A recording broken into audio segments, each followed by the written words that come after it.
దేవుడు ఎవరు నమ్ముతాడు ఎవరు నమ్మడో చెప్తాను చూడండి. చాలా జాగ్రత్తగా కొంచెం దగ్గరికి వచ్చేసింది. మోసేనేమో పిలిచాడు.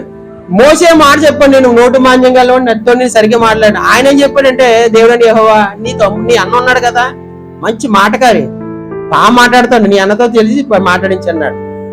నేను నాకు తెలియక అడుగుతాను, అన్ననే ఏర్పరచుకోవచ్చు కదా దేవుడు. బాగా మాట్లాడేవో కావాలన్నప్పుడు బాగా నచ్చని ఎందుకండి? చూడండి యథార్థంగా ఉన్న వాళ్ళని నమ్మకస్తుల్ని మాత్రమే దేవుడు ఎంచుకుంటాడు. ఆహారం బాగా మాట్లాడదు కదా, ఆహారం ఎందుకు వచ్చు కదా ఇశ్రాయేలు మీద. నో, నిజంగా గాని ఆహారం కానీ అప్పచెప్పుంటే నమ్మకాన్ని ఉత్తినే పోగొట్టేసాడండి దేవుడు నమ్మకాన్ని. తన ఇంట్లో నమ్మకంగా లేడు.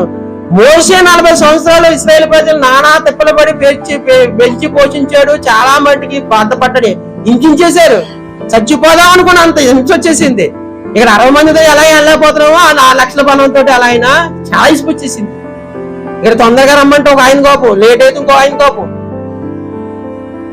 బాధే, అంత బాధ. టైంకి వదలకపోతే బాధ, టైం రమ్మంటే ఒక బాధ. ఇక చాలా కష్టం.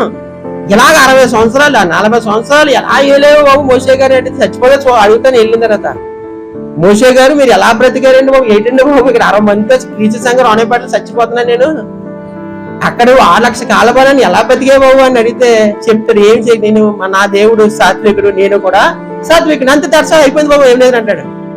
చాలా సింపుల్ గా తెలిసేది ఆన్సర్ అది.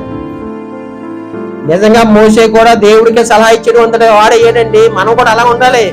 తెలుసా, మోసే దేవుడికే సలహా ఇచ్చేవాడు. నిజంగా ఇప్పుడు ఆహారం ఎన్నుకొచ్చు కదా దేవుడు అంటే, ఈ ఆహారం యథార్థంగాను నమ్మకంగా ఉండడండి. ఎందుకంటే దేవుడు తెలుసు. నిజంగా ఎలా చెప్పగలుగుతున్నాడు ఎమ్మెల్యే గారు అంటే నువ్వు మాట చెప్తాను. 40 సంవత్సరాలు సుమారు 40 సంవత్సరాలు ప్రయాణం చేస్తున్నప్పుడు మోసే ఎక్కడికి వెళ్తాడు? సీనా పర్వతంకి వెళ్తాడు. 40 రోజులు 40 రోజులు పైన ఉండిపోతాడు. 40 రోజులు ఉండిపోతే కింద ఎవరో పరిపాలిస్తారు ఈ ప్రజల్ని, ఆహారం పరిపాలిస్తాడు. 40 రోజులు ఏం చేశాడు ఆహారాను చూసారా? అదే అన్నా, నీలో నమ్మకస్తుని చూస్తాడు. మోసే నా ఇల్లు అంతా నమ్మకస్తుడు, ఆహారం కాదు. ఆహారం వాకచాతులు వచ్చి మంచి డైలాగ్ స్పీడ్ ప్రసంగా ఎరగబడేస్తాడు, కానీ సామర్థ్యం లేదు. అదే అన్న, సామర్థ్యం గలవాడికే నీకు పట్టాలు ఎత్తాడు. గుర్రం ఎక్కి తోలేవాడికే గుర్రం ఎక్కిస్తాడు. వెనకాల దండించుకునేవాడికి ఎందుకు ఎత్తాడు? గుర్రం అంటే భయపడిపోయినోడికి. సంఘాన్ని అలాంటి సామర్థ్యం కలగాలి, తర్వాత నమ్మకం ఉండాలి. ఈడైతేనే పోషించగలడు అన్న సామర్థ్యం గల మోషేకి ఉందే సామర్థ్యం. మోషే నమ్మకం గలవాడు. ఆహారం అటువంటి 42 రోజుల్లో సర్వనాశం చేసాడు. దేవుడని ఏవో కోపం రెప్పిస్తాడు.